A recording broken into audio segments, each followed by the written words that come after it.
Bonjour, bonjour, bonsoir, peu importe. En fait, comme j'arrive pas à dormir, cette situation est assez préoccupante en France et ça me travaille, je vous le dis franchement. Il est 3h20 du matin là, et j'entends beaucoup de choses qui viennent et donc fatalement, l'époque que nous sommes en train de vivre est cruciale. C'est une époque cruciale. Et donc il faut être extrêmement vigilant à ce qui va se passer. Alors, je vais faire un petit détail de ce qui s'est passé ces 2 derniers jours, mais essayer d'anticiper. Parce qu'évidemment, il y a une montée de la pression et de la violence, hein. Et c'est normal, vu les choix qu'ont fait nos dirigeants, hein, de souffler sur les braises et de mettre de l'huile sur le feu, hein. C'est une volonté délibérée de vouloir museler le peuple, de vouloir lui taper sur la gueule, tout en l'empêchant de répliquer. C'est un choix clair et net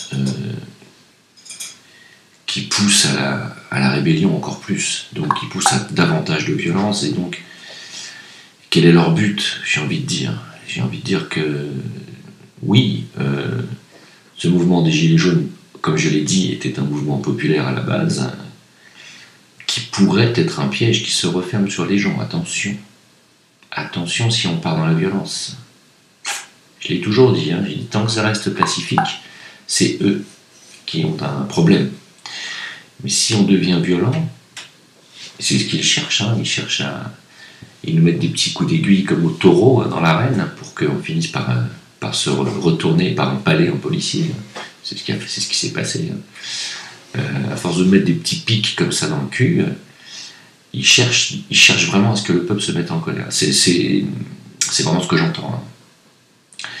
Ils cherchent la colère du peuple. Ils cherchent ça pour pouvoir justifier un flicage total et pour pouvoir justifier, bien entendu, une dictature totale, hein. Pourquoi? Parce qu'ils n'ont plus le choix. Parce qu'ils ont compris que le peuple leur avait échappé. Ils ont compris que le peuple s'était réveillé. Ils ont compris que le peuple avait compris que les politiciens étaient placés par la finance mondiale et que qui que ce soit à leur place ne changerait strictement rien. Ils ont compris ça. Donc ce gouvernement vient de piger que le peuple a compris et que la seule carte qui leur reste, c'est de garder le contrôle. Et comment garder le contrôle avec un peuple qui se rebelle? C'est de passer une dictature. Il n'y en a pas d'autre. S'ils ne passent pas une dictature, ils sont obligés de partir en courant. Eh oui, malheureusement, c'est ça. Pourquoi je dis ça? Parce que suite à l'arrestation du boxeur d'Étinger, et non seulement ils l'ont arrêté, mais ils ont décidé, après la première audience, de le garder enfermé jusqu'à la prochaine audience, qui est, je crois, le 7 février, un truc comme ça, ou le 17 février, ou 12 février, enfin, c'est-à-dire qu'il va passer plus d'un mois en tôle déjà, avant quoi que ce soit. Alors qu'il n'y a pas de blessés en face, alors qu'il n'y a rien en face, il n'y a rien du tout. Il n'y a rien. Il y a du vent. Il n'y a pas une égratignure. Hein? Si encore il avait pris une batte de baseball et il avait fendu le crâne d'un flic, je comprendrais.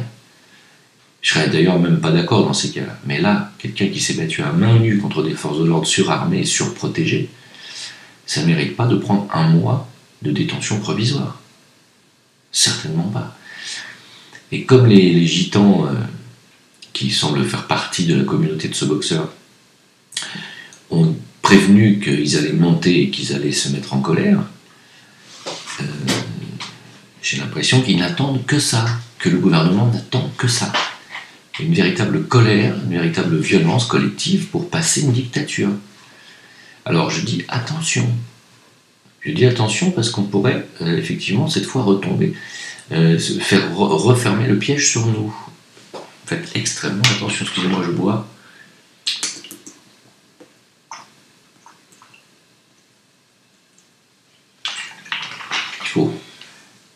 Il faut ça. Alors, dans l'ordre, je vais essayer de vous faire une petite revue de presse rapide. Tout d'abord,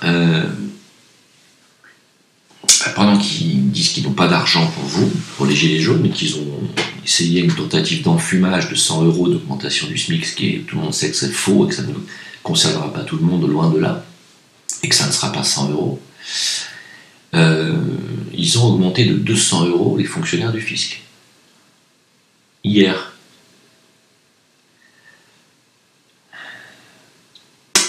Non, mais ça me préoccupe, je le dis honnêtement, parce que c'est la provocation. Je pense qu'ils le font exprès. Ils le font vraiment exprès pour que les gens s'énervent. Donc, que faire? Je veux dire, là, il faudrait vraiment réfléchir, vraiment, parce que la première réaction, bien entendu, est d'aller tout faire péter, quoi. C'est pas possible. Hein. Là, on les voit tous monter au créneau. Ouais, c'est inadmissible, la violence contre la police. Quelle violence contre la police? De quoi on parle? À quel moment les policiers sont rentrés chez eux avec des mains en moins ou des yeux en moins? Quand? Non, il n'y a pas de violence anti-police. Par contre, le contraire, personne n'en parle là, dans les médias. C'est là qu'on voit qu'ils marchent tous bien main dans la main, parce que même quand sur un plateau de télé, sur CNews, il y a un analyste qui dit qu'il comprend parfaitement la violence des Gilets jaunes, ils font carrément une pause pendant l'émission pour essayer de lui faire dire que non, on ne peut pas comprendre la violence. Si, on peut comprendre la violence. Quand une gamine de 17 ans ou 19 ans rentre chez elle après avoir passé une après-midi gilet jaune, bon enfant et pacifique, qu'elle prend un coup de flashball dans la mâchoire, qu'elle se retrouve avec 40 points de suture défigurés, et qu'elle va porter des plaques en métal pendant plusieurs mois pour essayer de retrouver un visage humain, moi je suis père de famille là, je suis pas sûr de garder mon calme. Malgré tout le travail que j'ai fait en amont sur ma colère et sur ma fougue, si je me retrouve en position chaude face à des flics qui continuent à tirer délibérément sur des gamines avec des flashballs en pleine tête, je suis pas du tout sûr de ne pas leur en coller une, mais une bonne, vous voyez.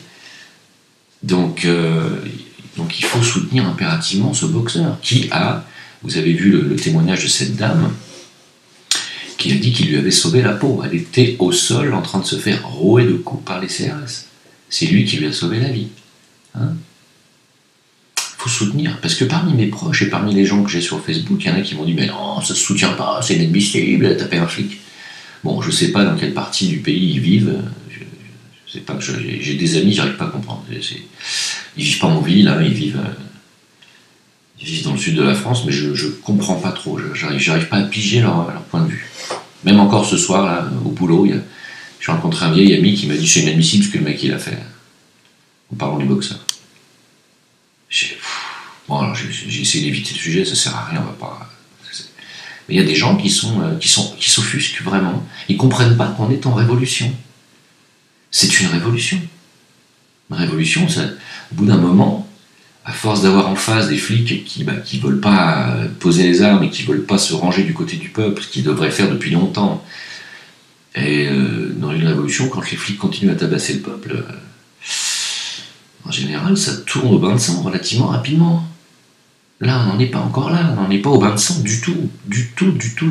Il n'y a pas eu un flic de blessé. Il a pris 3 pains sur le casque. Oh, ça va quoi, oh. Ça mérite de prendre un mois de préventive là? Non, ça ne le mérite absolument pas. Alors, pour avancer un peu sur le débat, parce que parler pendant 3 heures tout seul face à l'écran, cette histoire de litchi. D'abord, qu'est-ce que c'est que ce litchi? C'est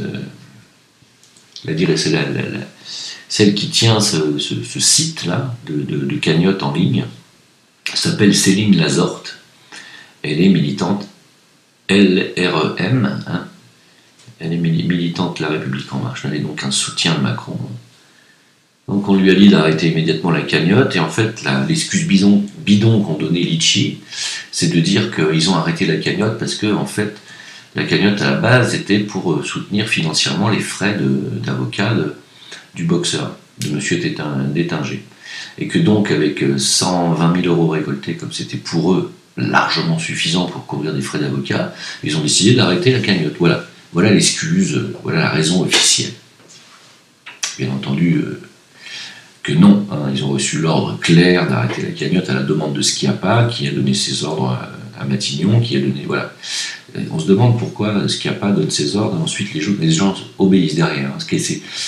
Je ne sais pas ce qu'elle fait, Schiappa, dans sa vie pour avoir autant d'influence. Il y a quelque chose qu'il va falloir résoudre, là, dans cette histoire. Et donc, ils ont décidé d'arrêter la cagnotte du boxeur. Et pendant ce temps-là, les flics, eux, ont décidé de faire une cagnotte de soutien à la police. Soutenez-nous, on manque de flashball, on manque de gaz lacrymo, donner des coups de matraque, ça nous fait mal au poignet, au bout d'un moment, il faut du soutien. Et alors donc, il y a, bon, je vais vous le dire, hein, parce que ça m'a tellement choqué que j'en ai fait cette vidéo. Il y a, attendez, je vais mettre les lunettes parce que je ne vois strictement plus rien. Donc il y aurait eu 25 000 personnes qui auraient donné, en tout et pour tout, presque 700 000 euros à cette bande de forcenés. Ah non, mais on nage en pleine nébuleuse. Hein. Attention, hein, là il y a du lourd. C'est-à-dire que même moi, j'ai du mal à piger ce qui se passe dans ce pays. Et ils sont en train de diviser la France et les Français. Pourtant, il y a un énorme soutien des Gilets jaunes hein, de la part des Français. Il y a 75% des Français qui veulent que Macron démissionne avec son gouvernement. Mais ils ont envoyé 700 000 euros aux forces de l'ordre. D'accord. Et là, le litchi, non, il n'a pas été arrêté. Là, il n'y a pas de problème, on n'arrête pas. Non, on n'arrête pas. Je ne comprends pas la raison pour laquelle les gens donnent aux forces de l'ordre. Si les forces de l'ordre s'étaient ralliées du côté des Gilets jaunes, je comprendrais, parce qu'ils ont travaillé beaucoup ces derniers temps. Mais l'envoyer des sous pour qu'ils continuent à taper sur la gueule des gens, je ne comprends pas. Ça je ne comprendrai jamais. Par contre, il y a eu une petite cagnotte qui a été faite pour que Schiappa se la ferme. Ils ont récolté 1000 euros, puis la cagnotte a été vite fermée par les collabos qui tiennent ce site-là, le litchi en question. Ça m'a fait rire. Dommage, hein, parce que je pense qu'elle aurait récolté de l'argent. Dommage pour elle. Hein. Alors, à la demande de Schiappa, encore une fois, elle a demandé est-ce que les 7000 soutiens du boxeur sur Litchi, donc de cette cagnotte, les 7000 donateurs de la cagnotte pour M. Détinger, soient identifiés et poursuivis. Donc, si vous avez donné de l'argent sur cette cagnotte, vous allez être fiché. Hein, et le gouvernement a décidé de suivre, encore une fois, cette invective de Schiappa. Est-ce qu'il n'y a pas quelque chose qui cloche là? Je veux dire, c'est quand même étrange. Hein. Je sais pas, où elle est particulièrement douée dans un domaine, vous voyez ce que je veux dire? Et à ce moment-là, elle a une force de persuasion extraordinaire, où elle a un pouvoir qui lui vient d'ailleurs. Hein. Il y a quelque chose qui m'échappe dans cette histoire. Moi, j'aimerais bien comprendre. Hein. Alors... On a toute la classe, tous les premiers de la classe qui sont en train de se surpasser en conneries humaines. On a Luc Ferry qui appelle à tirer sur les gilets jaunes maintenant. Il a dit que les flics devraient prendre leurs armes et puis en finir. Il est revenu sur ses propos en disant qu'il parlait de leurs armes non létales. Mais M. Ferry, je tiens à vous rappeler que leurs armes, ils n'ont pas attendu votre autorisation pour tirer à flashball dans les yeux des gens. Non, vous nous prenez vraiment pour des cons, monsieur Ferry. Vous avez bien dit qu'ils sortent leurs armes et qu'on en finisse. Je suis désolé, je vous ai entendu. Eh oui, mais vous ne serez pas poursuivi. Pourquoi? Parce que vous faites partie de la classe des intouchables. Et que quand on est intouchable, quand on est par exemple commandant, on a le droit de frapper les gens dans la rue. Même à visage découvert, il n'y a pas de problème. Même en l'exercice de ses fonctions. Il n'y a aucun souci. Même si on est un multi-récidiviste ultra-violent qui œuvre dans la police et l'armée française, qu'on a un nom que tout le monde connaît, mais si on est commandant, on est intouchable. Hein? Ben, vous en faites partie, monsieur Ferry, des intouchables, c'est ça le truc. Donc, on ne peut rien vous dire. Vous avez le droit d'appeler au meurtre de Français qui manifestent tout à fait pacifiquement. Vous avez le droit d'appeler au meurtre sans que personne vous embête. D'ailleurs, cette histoire de dénonciation de pédophilie à Marrakech, on attend toujours que vous donniez les noms, puisque vous aviez dit que vous connaissiez les vrais noms. Cette histoire, elle a disparu dans les oubliettes aussi. Ça fait partie des privilèges des intouchables. Ils ont des dossiers comme ça, et puis ils les donnent pas, et puis personne ne leur dit rien, parce que Ils sont intouchables.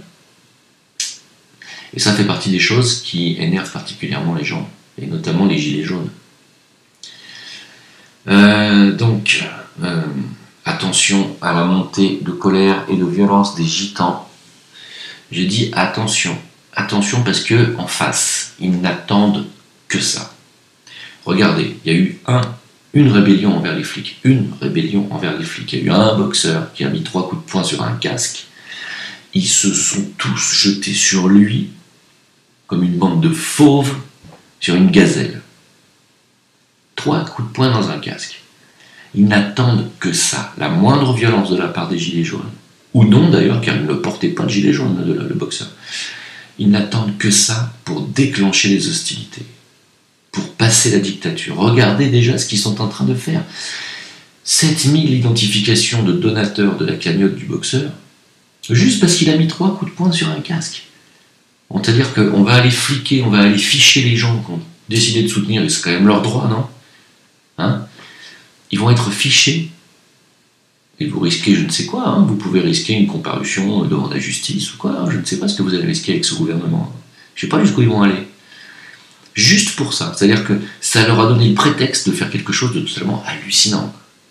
C'est-à-dire d'aller ficher, identifier des donateurs de cagnotte. Déjà, ils ont arrêté la cagnotte, ce qui est totalement illégal. C'est incroyable. Donc, si les gitans commencent à frapper sur tout ce qui bouge, et qu'il y a un casque et une matraque, on risque d'avoir de grosses répercussions de dictature derrière. Moi, je dis le piège, il est là. Attention. Regardez comme ils nous enfument depuis le départ avec des agents. Regardez Jacqueline Moureau, qui a fait la petite ingénue depuis le début. Ah, mais moi, je ne comprends pas. Je suis même pas porte-parole des Gilets jaunes. Non, je ne comprends pas. J'ai fait 5 millions de vues d'une minute à l'autre sur Facebook, mais je n'ai pas de soutien. J'ai dit que je gardais des réserves sur elle au départ. Bon. Voilà. Ça est démasqué maintenant, la petite Jacqueline. Je l'ai démasqué, Jacqueline. Enlève ton masque. Pendant ce temps-là, de l'autre côté de la planète, qu'est-ce qui se passe ?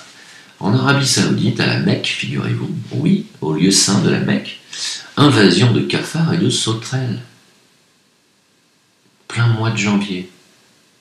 Bizarre quand même. Alors ça, c'est un signe qu'il faut peut-être... Il faudrait peut-être s'y intéresser, s'y attarder, c'est quand même assez intéressant. Pourquoi une invasion de cafards et de sauterelles sur la Mecque maintenant? C'est pas la saison, c'est pas normal. Ça devrait pas être maintenant. Vous m'auriez dit en octobre ou en avril, mai, j'aurais compris. Mais là, en janvier, normalement, non. Pas possible. Pas de cafards ni de sauterelles en cette saison. Il fait froid, c'est l'hiver. Alors, c'est un dossier qui est intéressant et que je vais essayer de développer. Parce que ça m'interpelle. Et puis, en même moment, aux Indes, il y a un veau qui est né avec un seul œil. Alors, il ne tient pas debout, je pense qu'il est totalement mal formé, c'est le moins qu'on puisse dire. Mais la photo est véridique et vous pouvez trouver la vidéo sur YouTube. Ce veau est né avec un seul œil, comme vous pouvez le voir, et un gros œil central. Assez étonnant quand même. Et ce sont des signes qu'il ne faut pas prendre à la légère, moi je pense. Voilà, donc en fait c'est une vidéo que j'ai faite pour... surtout pour vous prévenir du danger de la violence, parce que le moindre prétexte sera bon pour eux, pour vous passer des mesures de surveillance, de flicage, d'identification, de pression judiciaire, une vraie dictature. Et le nouvel ordre mondial en clair, en fait. Faites gaffe, ne rentrez pas dans le piège de la violence. Si vous faites ça, je pense que c'est cuit. Ça me fait penser, vous savez, à ce film 5e élément, quand ils essaient de détruire la planète au tout début du film, la planète qui représente le mal absolu. Ils essaient de la détruire en tirant avec des roquettes et des bombes, et plus ils balancent des bombes, et plus la boule de mal grossit. C'est exactement ça, cette image que j'ai là. C'est plus vous allez être violent contre eux, plus la violence va grossir, et plus la dictature va s'imposer. Faites extrêmement attention à ça. Ça serait vraiment pas une bonne chose. Évidemment, je comprends, hein, c'est très difficile de garder ses nerfs. Hein. Ils sont particulièrement insupportables, arrogants. On a tous envie de les frapper. Quand je dis de les frapper, je parle pas des flics. Hein. Je parle de ce qu'il y a pas, enfin, pas frapper une femme. Mais on a envie de lui mettre des tartes, quoi. C'est pas bien ce que je dis, hein, mais on a tous envie de lui faire fermer sa putain de gueule, quoi. Il faut quand même dire ce qu'il est, quoi. Évidemment, non violemment, c'est une femme, bien sûr. Mais ils ont des têtes à claques, tous, quoi. Que ce soit de Ferry à Macron, en passant par ce qu'il y a pas. On a tous envie de leur dire, mais fermez-la, foutez le camp, quoi. Tous. Mais, on peut pas. On peut pas. Ils nous tiennent, ils ont les forces de l'ordre, ils ont l'armée, ils ont la lumière, ils ont la sono. Ils ont tout. Bon, en tout cas, c'est pas une raison pour tout abandonner, bien entendu. Les changements ne se font pas sans heurts, on ne fait pas des omelettes sans casser des œufs, mais attention, attention, attention, ne faites pas n'importe quoi, n'allez pas tabasser un flic et l'envoyer à l'hosto pour 3 mois, ça serait pas du tout la chose à faire. Éventuellement, moi j'ai envie de dire, effectivement, comme on est en surnombre contre les forces de l'ordre, s'organiser pour, par exemple, se mettre à 4 pour neutraliser un policier violent, se mettre à 4, le neutraliser, lui mettre un riselant sur les poignets derrière les mains pour le neutraliser, sans lui faire mal, et faire la même chose avec les autres, neutraliser complètement, sans heurts, sans frapper, voilà. Ça serait beaucoup plus intelligent d'aller leur mettre des coups, des claques. C'est pas les forces de l'ordre qui décident et qui prennent les décisions dans ce pays, hein, n'oubliez pas. Eux, ils ne font qu'exécuter bêtement, lamentablement, scandaleusement, mais ils ne font qu'exécuter. N'allez pas envoyer des pères de famille casqués, n'allez pas les envoyer à l'hosto, ou n'allez pas les estropier à vie. C'est pas du tout le but de l'histoire. Le but de l'histoire n'est pas de frapper sur les exécutants. Moi je dis il faut neutraliser. Alors neutraliser les forces de l'ordre, ça peut se neutraliser, les forces de l'ordre. Hein. Quand on est à 10 contre 1 ou à 100 contre 1, ça se neutralise, les forces de l'ordre. Hein. Pacifiquement, ça se neutralise. Si on s'organise, oui. Pas d'aller les frapper, ça ne sert strictement à rien. Il faut faire des actions ciblées. Des actions ciblées et efficaces. Sinon, si vous allez à l'affrontement direct avec les forces du mal, on ne combat pas le mal par le mal. Vous allez perdre. Et les gitans, vous allez vous faire exploser. Je vous le dis. Si vous m'écoutez, bien sûr. Ne faites pas ça. Ne rentrez pas dans ce jeu-là. Je vous remercie de m'avoir écouté, en tout cas. Et puis, on lâche rien et on se retrouve plus tard. Ciao, bye bye.